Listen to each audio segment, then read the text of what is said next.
Leftover lasagna. Leftover lasagna. Lasagna? No way. It's a type of sandwich. Some kind of gross pasta. Leftover lasagna is a podcast hosted by my Nitin chat Sundar and Tony Uncle. Leftover lasagna. Very funny name. Hello and welcome once again to Leftover Lasagna. This is episode 9 of your friendly favorite podcast. Let me do this again. That didn't make any sense. Hello and welcome to Leftover Lasagna. What a day! Cool. This is awesome. You know how sometimes you heat up leftovers from the fridge in a microwave, Yeah. and you're like, oh, that 1 minute wasn't enough. I have to put it for 1 more minute. Same thing has happened with our intro right now. But another thing I want to say is how one egg or two eggs in volume will look very different on what you're doing with it, right? Like if you make scrambled eggs versus if you make egg curry versus if you make a sunny side up versus if you make an omelette. The same two eggs or one egg looks very different in size. Have you noticed this? Yeah, I have noticed this. By the way, the boiled egg. But why do scrambled eggs look so small? That's my question. I think there is a metaphorical answer to this. Right? Yeah. Instead of before talking about the scrambled egg, I'll talk about the boiled egg. Why does the boiled egg look so big, like Look perfectly bigger, like the egg? Yeah, correct. They say people aren't busy. It's just that work tends to come and fill up whatever time there is. Right? Oh, Parkinson's For law. every- That's Parkinson's law. Yeah. Okay, if you say so. Work fills to Work expands to fill the time available. Yeah. fill the time, which is exactly what the egg white does inside the shell of a egg, right? Oh, amazing. Yeah, because if you break the egg, there's very little white that you can actually see, right? What you mostly see is the yellow stuff and the thin layer of white around it, which is small. But when it boils, that white just fills up all over. Yeah, I think this is borderline LinkedIn, but also, I mean, I think it's on more leftover lasagna than LinkedIn site, right? So a university prof wanted to illustrate how each of us can better prioritize and manage our time. Right? So he brought several items to the class: a jar, rocks, pebbles, sand, and a glass of water. Right? So the professor filled the jar with rocks and asked the students, "Is the jar full?" And they all said, "Yeah, it's full." Right? Then he proceeded to fill the jar with pebbles. He shook the jar until the pebbles neatly arranged themselves into the crevices. And he asked, "Is it full?" And they said, "Yeah, it is full." Right? Then the professor filled the jar with sand in the remaining space. And then he asked, "Is it full?" And then he said, wait, I can also pour water into it. And it's still like it is taking up space, right? Yeah. So his point was, if you fill the jar with sand first, there would have been no room for anything else, right? So prioritize your life correctly. Rocks might be your greatest priorities. Pebbles, second more important. Sand, minor, and water, everything else. Whether this is LinkedIn worthy or leftover lasagna worthy is left as an exercise to the editor, Nitin, which in this episode happens to be you. So there's this fantastic piece from Douglas Adams, who more than a humorist was a tech visionary, right? And he's famously the first owner of the Mac computer in Europe, right? And the second one was Stephen Fry. That's why we know. Yeah, second ever was Stephen Fry. That's why we know, because Stephen Fry wrote this after Douglas Adams died, right? So, but one of his things about technology was, and this is very common in, I think there are some psychological experiments where people are given a structure of a building and they are told, you can either add something to it or take away something from it to make it stabilize. And there are a bunch of blocks. Right, and everyone inevitably sort of adds blocks to the structure to try and balance it. Whereas if you remove just one block out of that, it stabilizes, right?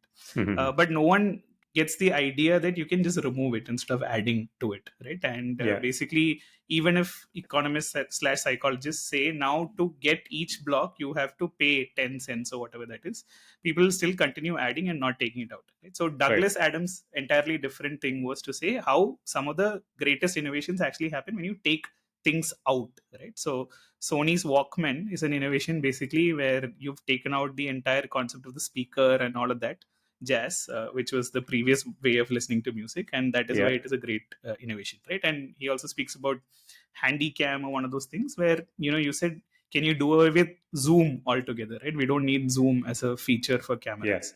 Yeah. And handycams sold a lot, right? think, So scramble eggs, don't boil them. Is what No, or if you want to have more egg for more egg per egg, then boil them, because that's the biggest more egg possible per egg egg. that you Correct. get. Yeah, there you Correct. go. Correct. Nitin, I believe last since you spoke to me about Mad Men, I still haven't watched Mad Men, but something has happened in the world of Mad Men. Is it? It's come up in popular consciousness again because of a Oh reboot yeah. or something that you mentioned to me. Right? This is the opposite of the jinx that we've carried out with just walk out technology. What is it? Why is Mad Men becoming relevant again? Well, to be right, the reboot, so to speak, happened before we spoke about Mad Men last week. So I don't think we should take full credit for this one. So the reason I asked you about this is, have you heard of this phenomenon called the Baader-Meinhof phenomenon? Why don't you tell our dear listeners what that is? Dear listeners, so this is I mean, it has since been renamed frequency illusion or one of those things, but it's happened to all of us when you hear about something for the first time, right? Inevitably, in the next 2-3 days, you hear about it more times, right? Suddenly. Yeah. So Baader-Meinhof was this radical left-wing terrorist organization from Germany or something, and then this person heard about it sometime in '94, and then like again within the next 2-3 days, he came up, coming across the same thing. This is has this happened to you ever? Well, I do know that a lot of my friends seem to be seeing lasagne on their plate all the time these days. So it clearly seems to be happening. Exactly. This does happen because and I think the logic on why it happens is once you learn about something, your antenna for that particular concept, if it is new, is just suddenly tuned up. So you keep catching it again and again. And it surprises you, but it's only natural that it happens. Correct. But this, I mean, the strange coincidence is amazing, right? Like there's this podcast obviously called No Such Thing as a Fish, which I'm sure you're also familiar with, in which they were talking about this thing called the Putzmeister, right? Which is a novel way of mixing concrete. And usually the way to do concrete is to pour it from the top. So for Burj Khalifa, which is obviously like extremely high, they did the different thing, which is pumping concrete from the bottom. And the big innovation was this called the Putzmeister, which comes from Germany or whatever. And I usually listen to podcasts driving, and then within like 5 minutes, I noticed a truck which said Putzmeister, and I'm like I've never heard about this before, right? And I'm massively shocked, right? And this keeps happening, like Baader-Meinhof phenomenon, frequency illusion is common, except when people are told, and this has been my pet peeve for a long time, which you also know, which you'll say is POFIM, is that Facebook is showing you ads just by coincidence. It has nothing to do with them listening to your phones. People will be, hey, no, there is some dark science behind this, right? So I just wanted to bring that up.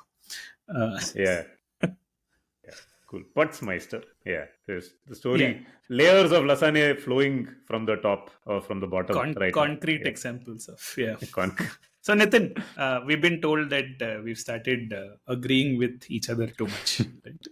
So I'm gonna throw. We've been told that we are reinforcing the belief that people who do a podcast together start looking and sounding a lot like each other, which is a big surprise to both of us because we disagree quite vehemently on a lot of topics. Yeah.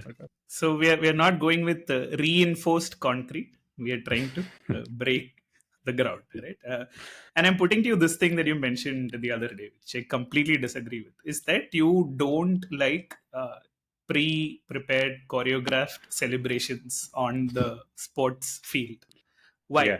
And this will take us to the topic of the day as well. Oh, interesting. I actually can't put my finger on why I don't like it. The reason we love sport is because it's unpredictable and it is spontaneous. It's not scripted. And like Facebook is not listening to your ads. We'd like to believe it's not scripted.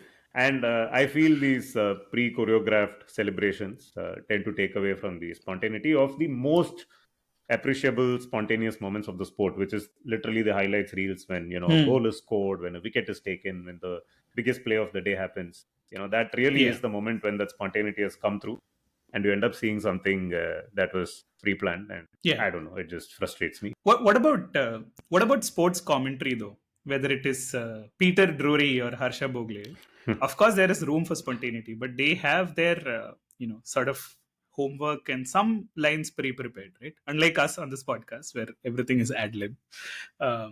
What do you think about that? Like, is it more enjoyable because it happened in the moment, or are you saying that there is merit to actually preparing some lines beforehand? I don't have an answer to that one because there have Yeah. been commentary interludes that have clearly been prepared, and famous ones being Harsha Bogle. You mentioned Harsha Bogle's lines during the India-Pakistan test match in Chennai.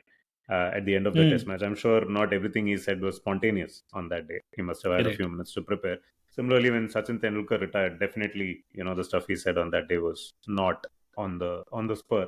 And these two have Yeah. stayed with a lot of us over the years, right? For being, Yeah. despite being not being spontaneous. But since you mentioned commentary, right, I must talk about Richie Benoit, who is one of our favorite or everyone's favorite commentators. You earlier said if you give people the opportunity to take away something or add something to make it stable, they tend to add stuff to it Wow. rather than take away from it. And Richie Benoit famously made use of silences in commentary and let the noise and the action speak for itself very often, which often lent a great new angle to how we could enjoy those moments, right? I don't know if it was Right. Benoit. I think it was him when Shane Warne bowled the ball of the century, right, in the 1993 Ashes. We should go back and check who the commentator was, but whoever it was is silent for 3 seconds just to let the viewer soak in the moment before they even start Right. speaking. So, yeah. I think probably in the LinkedIn episode, we spoke about how people have different personas based on different platforms, right? The way you speak on LinkedIn is not the way you speak on Twitter. It's not the way you speak on WhatsApp groups. It's not the way you speak on podcasts, right? And how what do we say versus what do we leave out, and what impression we are leaving there? That is one angle. The second angle is Nitin, as an editor of multiple podcasts yourself. How do you choose what to leave in versus what to leave out, right? That is level 2. And level 3 is probably when we talk about social media, and the biggest, I would say, unkind critique of social media is that it doesn't do enough content moderation, right? And the moment you get into anything like even moderating content with a forum of 30 people, you'll realize that it's next to impossible, right? So these are few of the angles that we wanted to sort of dive into today. Let's dive in, as our friend Let's dive PGK right would say. in. Let's dive into our compendium on content moderation, so to speak. The opposite of moderation is, of course, extremism, right? Which leads me to believe. So, if you run riot with content, right, or with comments, which really is a derivative form of content, right? You put out something and someone comments on it.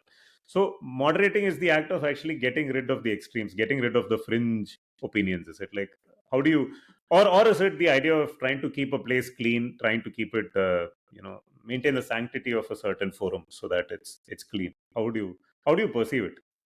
I think broadly, you're looking at the platform / forum, and it has to have a tone of voice which you generally expect, right? If I'm walking into or having a conversation with you, I broadly know predictably how that conversation would go, right? I think moderation / editing would be the same way of accomplishing that for a group, maybe, is what I'm trying to think. What is the mode of operation for that particular group as far as discourse goes, right? If we go back a few years, right, back to when we used to read Rediff, or we used to read things on Cricinfo regularly.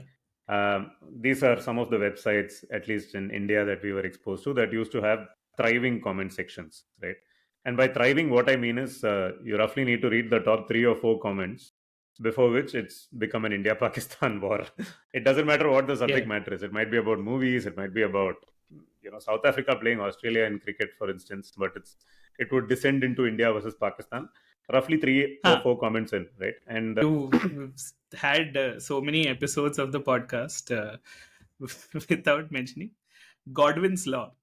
Please Tell our readers what the Wait. Godwin's law is. Godwin's law is, I think, the first rule of the internet, right? But interestingly, Wikipedia has told us Godwin's law, not to be confused with Goodhart's law, which we mentioned on the last episode, right? Which is when a measure becomes a target, it ceases to be a target. But Godwin's law is a law of the internet, which basically says as any online discussion grows longer, the probability of a comparison involving Nazis or Hitler approaches 1, right? Which means maybe 4 or 5 comments in, someone's comparing someone to Hitler or Nazis. So that's always been and the quality of the comments thread is how long it takes to get there, right? It's like the half-life period almost. And typically and typically on websites frequented by people of our country, that tends to be a very, very poor half-life. So by the time you're 3 or 4 comments and typically somehow somebody has made the jump from wherever they are into India versus Pakistan. It's like those degrees of separation thing, right? So as a user of these websites, and Cricinfo, of course, I used to work there as well, and I used to consume text content on Cricinfo quite voraciously, as they say. I'm sure so have you. I don't think I was ever put off by the comment sections being rabid, right? I would just ignore those comments and stick to the articles. How do you react to the rabidity of comments? Let me put it that way. Couple of different aspects to this, right? One is I have my deepest sympathies for whether it is Facebook or Twitter or anyone who's trying to moderate content, right? No two humans can objectively agree on what comment is fair and what is unfair, right? Then you got the sudden, I want to say fresh or putrid breath of the internet, where it was anyone goes, right? And basically the model of the internet is the more content you create, the more people will participate and more revenues are likely to grow, right? Because your attention is the currency. Which meant that by default, economically, you were supposed to give freedom of speech, except beyond a point, you are starting to question, is this okay or not? And that becomes a very, very tough question to answer. But what constitutes freedom of speech is, of course, a very interesting question.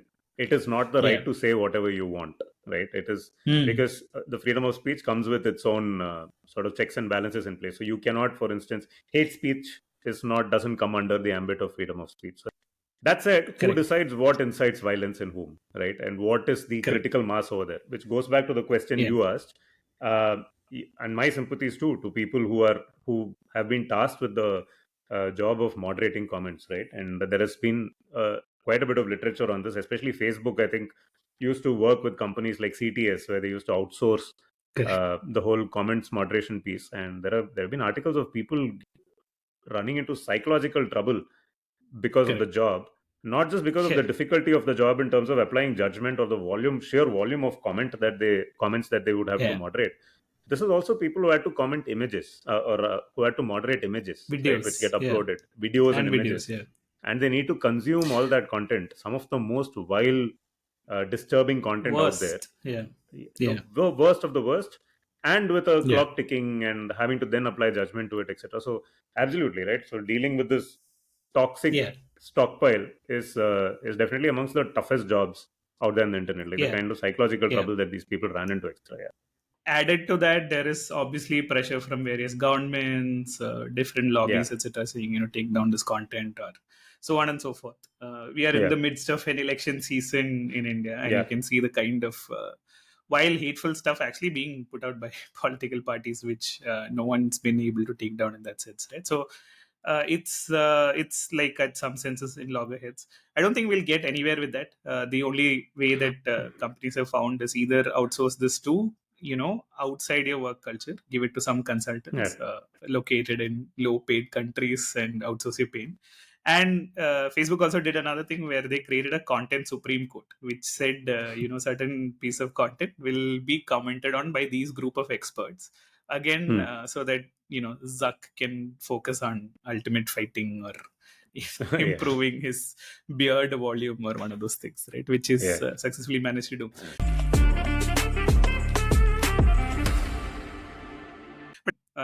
Nitin, we've edited several podcasts, right? What is your philosophy of what you leave in versus what you leave out, right? Yeah, people who listen to our podcast might be wondering, wow, this is what we are listening to after an edit has been done. So just imagine.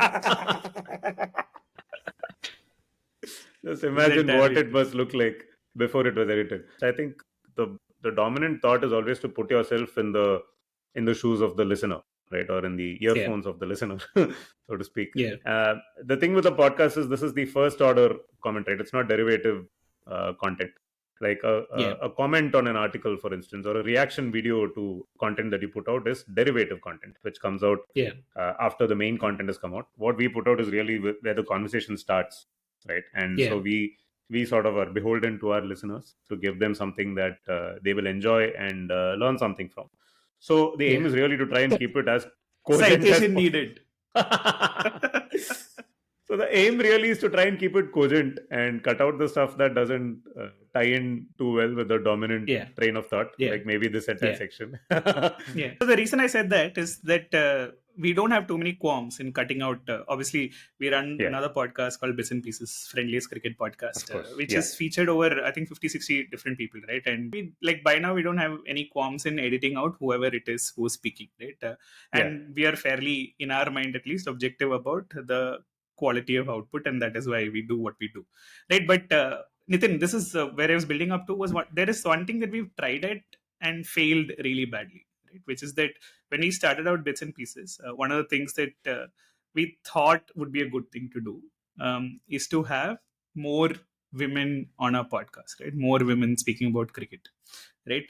And we failed at two layers. One is obviously in getting enough women to participate at the frequency which would seem equitable. Second is, I believe in having most of our podcast discussions emanate from a WhatsApp group.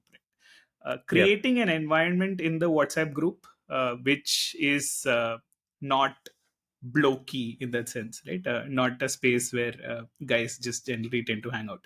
I think this is an important distinction because the internet experience for women is very different from that for men, right? And I can happily say most of my good friends I've met on the internet as opposed to anywhere else, right? Why? Because it's a free and frank exchange of ideas, and like there is no other ulterior motive. And you don't have to worry about anything else, right? So if you find your bunch of guys, you stick to it. But I think the experience for women is very different, and we've seen that across the internet, but also in our micro community of the WhatsApp groups that we are a part of, and probably in some senses take initiative in terms of setting the tone of voice, right? I think that's something that probably is an introspective deep dive as to why these communities, even run by woke blocks, tend to be prohibitive for women in that sense.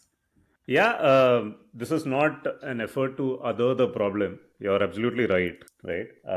But the reality is, unfortunately, the world, not just the internet, is not a very safe space for women right now, right? And you see that we see things whenever we see a green shoot of something improving for women, it really stands out as something to be applauded. Though the cynical take is that should really be the default. So there was this comment on Everything is Everything, which is a podcast hosted by Ajay Shah and Amit Verma. There was an episode they did about maps and the just maps, right? It's an interesting episode. But the comment that came out and was posted by a woman, her name is Meena Z. Dem Munshi. But it broadly says, one of the underappreciated things about maps is how much of agency they gave to women who now were able to go out and navigate the world without having to depend on men, right? Because men have actually never experienced the weight of spatial constraints as women do. And these are actual words that she has used in her comment. And if you think about it, actually, just think about it, right? A woman walking alone in the street after, dusk, for instance, needs to be aware of where the street turns, what alleys, where does the block end, where does the next block begin, etc. These are things that men don't even have to think about, right? Another example, again, I'm just picking up things from the last couple of days.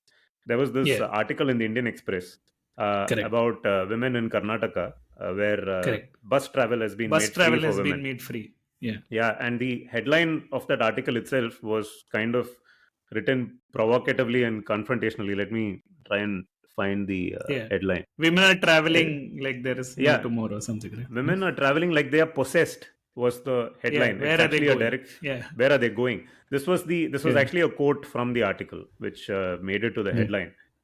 It was Yeah. purportedly an article that was trying to say that, oh, it's good that women are getting this opportunity to be more mobile than before.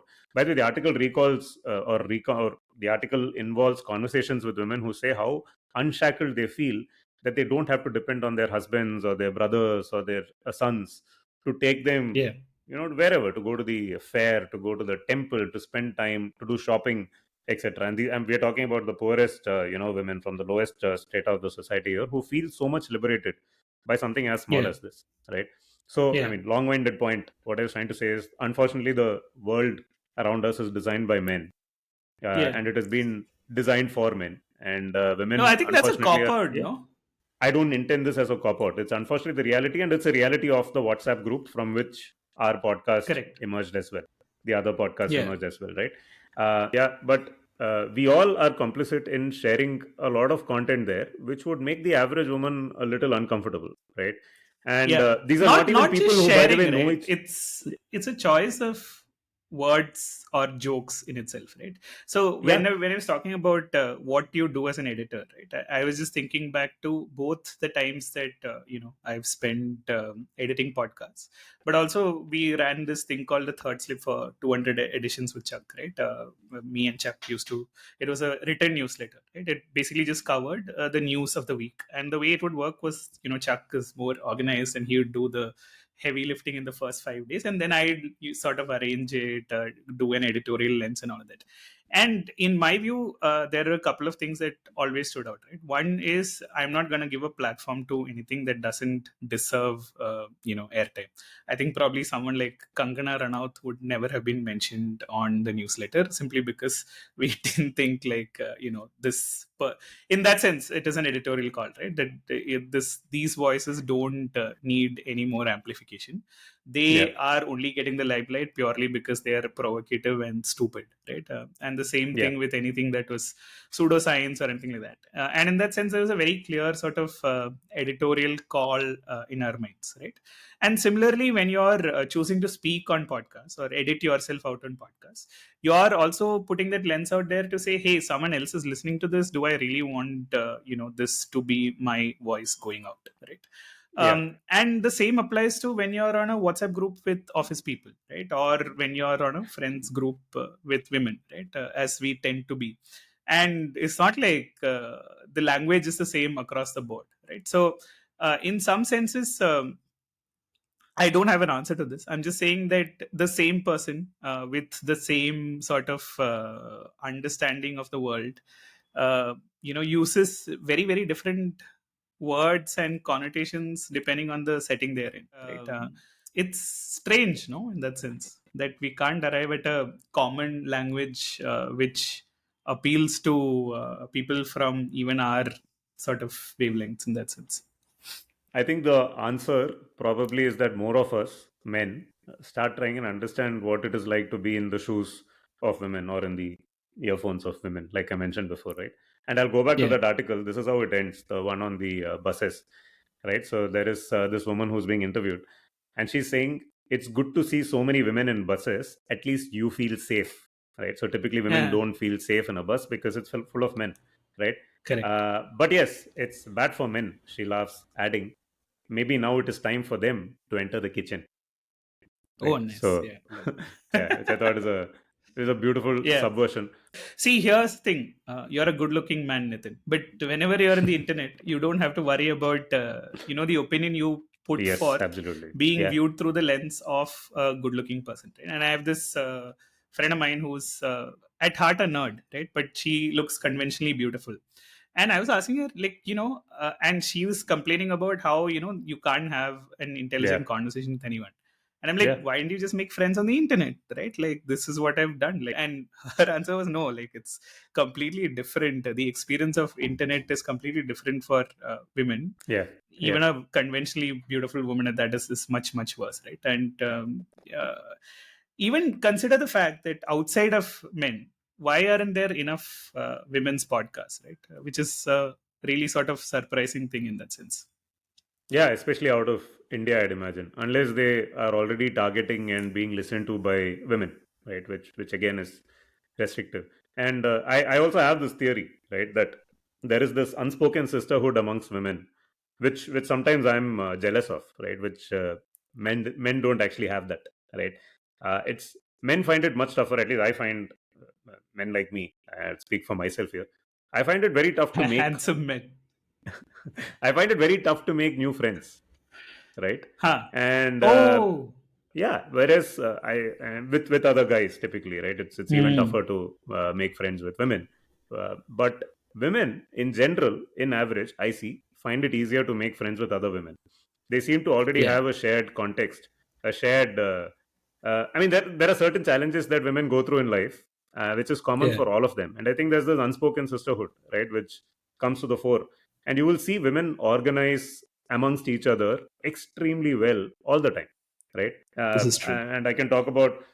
So there is this batch WhatsApp group, right, from B school, which has everybody from the batch, right? And there was a stage, I think around 2015, 2016 types, when like every other WhatsApp group, it became a very polarized group where mostly it was just politics that was being discussed, and as always, the conversations were descending into rabid nonsense, right? And then that group went through that cycle. Some rules were laid. A separate politics group was created, which sort of died out, etc. All of this is happening, right? And I'm like, why is the level of discourse with my batchmates so poor? And I really don't even want to talk to these people. These are people I spend time with, and they're also extremely smart people, right? At least in the academic sense of the word. Oh. I find out from my wife, who was my batchmate, that the women of IIM, right, have a separate WhatsApp group where the women are talking women things. And the most useful stuff that's getting discussed there, they're actually having intellectually civil discourse day in and day out. I then find out in every single situation, right? Be it the society where you're living, where there would be a WhatsApp group for the entire society. The women of the group would create a parallel WhatsApp group with just as the women, right, nice. where they are actually sharing useful information. And she comes back and gives me information about the locality we live in, which I have no way of finding out. It's something that another mom in the group has shared. It's about a certain restaurant that's opened up. It's fairly useful tips, right? This sort of organization, this sort of self-moderation, I would say, because this by the way is moderation by exclusion, right? Oh, this joins the dot back. How do you make a structure more stable? You remove the men from the structure, right?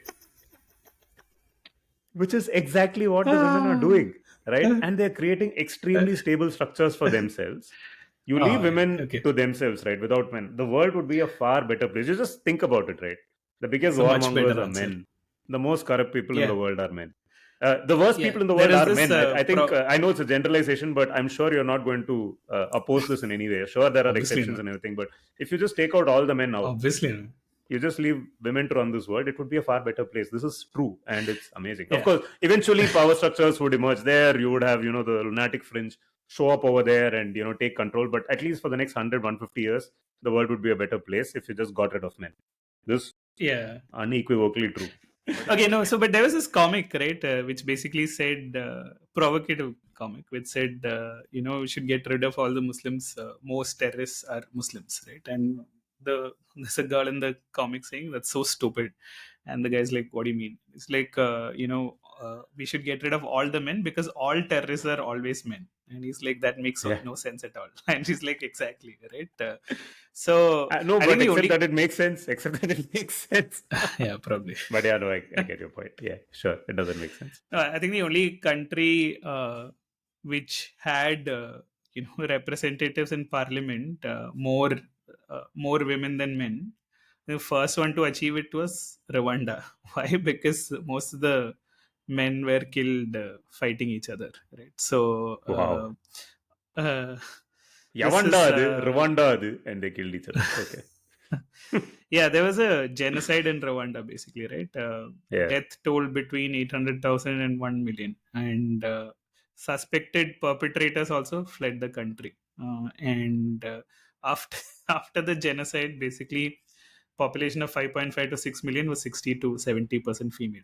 I'm not sure what came out of it, but yeah, I mean, how do you control for group dynamics? And is that something where sort of content moderation comes into place or not? I don't know, to be honest, right? If you have a loose collective, the correct answer is that you recruit people into the group who you know would operate within certain boundaries that you have in mind that you feel would be right. Or the other way to do it is like RW uncles, where you lay out rules and lay off the land, saying, no politics shall be discussed here, for instance. But then you automatically are curbing people from being who they actually want to be, right? So I don't know what the answer is, right? And I don't think it's a problem that's really vexing the world so much that it needs solving. Of course not. Because, like I said, the women are fine the way they are, right? But there is definitely a performative aspect to anything that involves a group dynamic, right? Absolutely. And you're definitely not being your most authentic self, even if it is a conversation with another person that you know really well, right? There is what is it? There is the public self, the private self, and the secret self, right? And all of that brings to bear anyway. Since we were talking about comments, right? I know we've gone far away from content moderation into more, eclectic interpretations of moderation itself. I was also trying to understand this entire evolution of content moderation, right? Like, if I go back 5-6 years, like I said, when I used to read articles on Cricinfo, I myself I'm trying to say that I don't read as much these days, because it's not because the quality of writing on Cricinfo has gone down. If anything, it's gone up. But I don't have time to read all this content anymore, right? Because our attention spans have reduced. The 4 podcasts won't record themselves and edit themselves. Exactly. They might record themselves, but they definitely won't edit themselves. But that's an interesting point that you made, right? So I went to Cricinfo to see what the comments threads are looking like these days. And I noticed that there are no comments anymore, right? So Cricinfo's articles don't have comments. I dig a little deeper and I find that ESPN has done away with comments by and large. Oh, right? Okay. And it's not just ESPN, right? So there are a bunch of top leading publications that have done the same. Like, I think WAPO doesn't have comments. The NYT has reduced or cut off comments. Bunch of different publications. The Atlantic has done away with comments, etc. The reason cited, and this happened around 2-3 years back, 3-4 years back, that comments really started disappearing from these websites. The main reason was it's not worth our time. There's too much of trash to go through, and it's a heavy cost. What I think also happened around the same time was, and we are still talking largely about text content, right? So lots of content that's being created now is in the form of video content or audio content, such as this, right? And even the comments, the responses also are in the form of video and audio. So it's not so much text content anymore, right? Yeah. Because there was a definite period of time when the internet was forums and comments, right? And that has passed us by. Like, if you think of the most thriving social media right now, it's probably Instagram or TikTok or one of these things, which don't allow for conversations at all, right? It is like, if you want to respond. Yeah, people respond with memes now, right? Drake and Kendrick Lamar. Like, if you want to respond, you have to make a new diss track and put the other person down. Like, there is no easy way of just fighting on comments. Long call. The whole world has become a rap battle because it has become a visual world. This is where we've reached. No, and I would say it's one of the positives of the visual world, right? People are so lazy that they're not reading, and as a result, rabbit comments are not getting read, and hence they're disappearing from the internet, which is great for all of us. Yeah, this is why we've forgotten Godwin's law for so long. Yeah, exactly.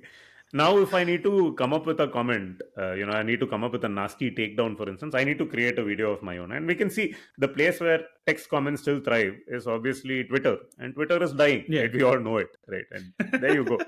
Instagram is alive and thriving because it's auto-moderated. It's all beautiful and, smells of roses. So just to find out what exactly happened to all these comments sections, right? I went and checked online. So I was led to a Quora article. Quora continues to exist, by the way, and continues to be SEO optimized. So on a question like what has happened to comment sections, Quora is the first link that comes, right? So this is the thing. So this is a question: what happened to the comment sections of blah blah blah, WAPO, etc. There is a nice cogent response to this. The decision to remove or maintain comment sections varies from publication to publication. Some news are disabled it, blah, blah, blah. It's whatever I told you, right? All of that is there. Yeah. Basically, it's too much of cost, this, that. So I want to see, okay, who actually took the time out to write all of this and explain to us what has happened to the comment section. It is written by a bot. So... Oh, This is the other thing. Not That's only the has other the world thing. become more visual, the world has become full it's of become bots. more artificial. Right? Yeah, One second that I wanted to tell you was I showed you guys how I got a response for the class that I teach, right? yeah. And basically, it was a It was- 3-paragraph long thanks talking about how valuable my course, etc. was. Except at the end, it said yours sincerely, and in parenthesis, it said your name in block letters. Right? This person has basically taken the time out to get ChatGPT or one of those things to write a long mail, and then forgotten to replace so much as Exactly. your name with their name in the whole comment section. You should just be glad it was an actual person. What if that was actually not a person at all, right? So that's the thing. And So the other thing is that I've long since maintained that giving people the freedom to create without editorship or without gatekeeping can have either great consequences or terrible, right? yeah, And the terrible of that is Quora, and the great of that is Wikipedia. Both of which operate with the same yeah, principle that yeah, people can create, right? And Wikipedia, when it started out, actually didn't let people publish immediately. It yeah, was sort of a model where someone had to approve your edits before it went in, right? And they saw that that was not a successful model. When it started working, was everyone was allowed to sort of do it real time, right? Although that leads to hilarious consequences sometimes for a period in time. But it's amazing that yeah. self-regulation can create something like Wikipedia, but also Or something like Quora. Reddit for that matter, right? Reddit, And yeah. Quora really is a very bad clone of Reddit. I think they tried to build something like Reddit and landed up somewhere, but Reddit largely is still self-moderated, right? In that sense. I'm not saying it's clean. It's not. There is a lot of Yeah. rabbit rubbish that happens in Reddit as well. But a lot of the comments threads are actually beautiful because there's insight, there's wit, there's taste, and there isn't the usual toxicity you would associate with it. We keep talking about Sidin Odukut on this podcast, right? So Sidin had made this post on Twitter a few days back. I'm going to read it out for people who are listening. So Sidin's tweet says, "Guys, please make it clear in your CV if you mean product manager or prime minister. I just wasted 45 minutes talking to a guy about foreign policy and fiscal deficit." So this, of course, is because product managers, use the abbreviation PM, which is also used by prime minister, and this is Sidin doing a very Sidonish take. Now, the funny part here is the reply from Abhishek Madan, who is, of course, friend of the podcast, has been on bits and pieces as well, and one of the greatest all-round personalities on Twitter. Do follow Abhishek Madan at. So Abhishek Madan's reply is resume in bio, and every letter in resume in bio is separated by that, I don't know what you call it, that hazy design thing, text thing, which of course is a joke on Twitter, and it's the takeover of Twitter by bots and I don't know what, like shady accounts that are trying to send you nudes, nudes in bio, resume in bio, link in bio, etc. So this is Abhishek Madan playing a joke on it. So yeah, Twitter's bot problem, right? And so I think the good thing at the end of all of this is we are seeing lesser and lesser of rabid human-generated content on the internet for two reasons. One, our attention span is reducing, so lesser text comments, and two, the bots are slowly taking over, and bots cannot match the human rabidity yet, but who knows? Maybe in the future they will get there as well. No, do you remember that? I think it was a Microsoft bot, no, which they had released, and basically in 2 days it became a racist, Nazi-loving, nymphomaniac bot, which started spilling out all sorts of rubbish, and they had to shut it down, right? But one final thing that I wanted to talk about was the likes of Enid Blyton, PG Woodhouse, etc. Now, when they're releasing the second version of it, they are sort of taking out racist references, that this and the other. What is your take on that? In fact, I'm going to go one level ahead and ask you about, since we like talking about CEOs on our podcast. Did you see Bhavish Agarwal, Ola founder CEO's tweet, which went viral yesterday? I'm again just paraphrasing here, but he is sort of come down hard against the use of they, them as pronouns, saying that it is a woke virus that has come to India from the West and is something that should be done away with. And as expected, there has been a lot of backlash, and people have been calling him out, etc. Again, much like Shantanu Deshpande, I don't know what the intentions of that post were or whether they were thought through or not. But where do you stand on the whole pronouns business? And from there, let's get to the Enid Blyton thing. I'm terrible with pronunciation, but with pronouns, I think it's a welcome development. Right? First of all, if there is a default pronoun, it is best that it is gender agnostic. In that sense, they is a better pronoun than is either using he or she, right? And the second part is obviously we are just coming to terms with the idea that there is more than one gender, right? Two. We knew that there is more than one gender long back. Two. There are more than two genders. Now, again, I'll come to how this is conditioned into us. This is why women are struggling. Look at this fellow. He's only now acknowledging that women even exist. What a guy. Go on. They do? I haven't seen any of them. Yeah. Okay, anyway. Like they're possessed. So in the last episode, you mentioned how Milan writes, the words and then your son, 8-year-old. Logarithmic scale. Yes. Towards the end, log scale, and towards the end, they all get bunched up, right? So Emma, my daughter, who also Milan and Emma actually feature in the intro of this podcast. They're the ones saying leftover lasagna and stuff like that. She's also 8 years old, and we'd gone to Thailand, and she came back with a small figurine of a cat, right? And she gave the cat to me, and she's like basically looking at its tail is raised, and she's like, "Is this a boy cat or a girl cat?" I'm like, I have no idea. And she's like, I think it's a boy cat. And I'm like, okay, maybe. It's like, no, maybe it's a girl cat. I'm like, yeah, okay. And she's like, oh, maybe it's trans cat.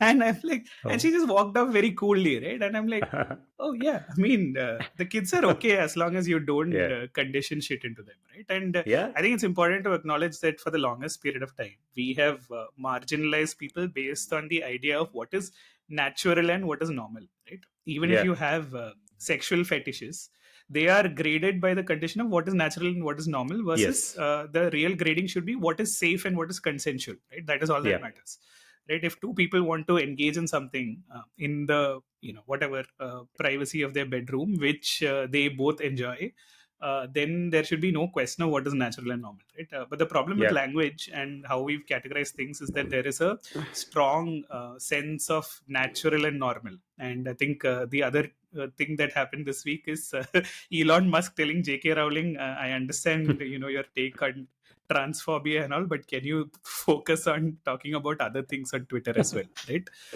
So in that sense, I think Bhavish needs a lot of education, right? Probably I'm happy that we feel less education in that sense to understand that, there are these sections of people who've never been represented at all for no reason other than our own ignorance. So very strongly a full day supporter. I agree. I'm again trying to put myself in the interest of being empathetic, right? Trying to understand where people who fight against they, them pronouns are coming from. I think it might have to do, to some extent, just with the learned vocabulary that they and them are words we have used for groups of people, right? And not for individuals as we grow up. So suddenly seeing those words being used for individuals, they might be okay if you came up with a new word altogether. And it was not my point is different. Them which are used for different contexts. My point is different, that by virtue of being an Indian, you are bilingual, right? And by virtue of being bilingual, in most languages, the plural collective is also used for respect. Like hum or, all of those basically represent respect more than they do anything else, right? So in that sense, they should have the least amount of room to complain about something like this. That's a very, very interesting angle. I didn't think of that. Yeah. Though in English that's not true though, right? So at least for English natives, I can imagine the dichotomy, because it's His Highness is how you express respect, right? It's not their theyness. Their highness. their. High has nothing to do with his. Okay, their highness. Okay, their highnesses, right? All of those have already gone away, right? There is no such thing as a batsman. There is only a batter, right? Yeah, and these are things that which also has been met with a lot of resistance, right, by readers of Cricinfo, who famously have dropped gender normative terms from their cricketing, from their writing lexicon. Yeah, so that brings us back full circle to comments moderation. But the other thing that I wanted to say, when you said it is about acquired vocabulary, right? The other thing that you basically understand as you grow up, when we speak of not being shy of being explicit in a conversation. You have to, I mean, at least it took me a long while to understand lots of the galis we use or the swear words we use are either insulting the women associated with the man you want to insult, or based on the idea that they are gay in some respects, right? Like, therefore, even if you're the kind of person who swears, it is important to change out the inherited vocabulary to something else, right? So my favorite abuse right now is asshole, right? Which is not insulting anyone except that particular person, right? And Narendra Shenoy actually has a leveled up version of this, which is called a spherical asshole.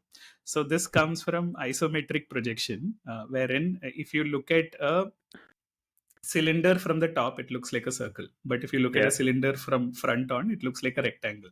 Right. So a spherical asshole is no matter what angle you look at him from, he's still an asshole. Right. So I think that's a much more evolved. That's the definition of a black hole, to be precise. But I think Emma really has the last line on this one, which is, doesn't matter if you're girl cat or boy cat, as long as you don't boycott. Cool. Okay, that brings us to another episode, which ends with a cat again, and 9 lives of leftover lasagna have been fulfilled. Wow. Hopefully, we land on our feet. Thanks to some magic editing by Nitin Sundar, we'll have enough material to dish out to you. But till next week, this is Tony and Nitin. Say bye. Bye. Bye-bye. See you all.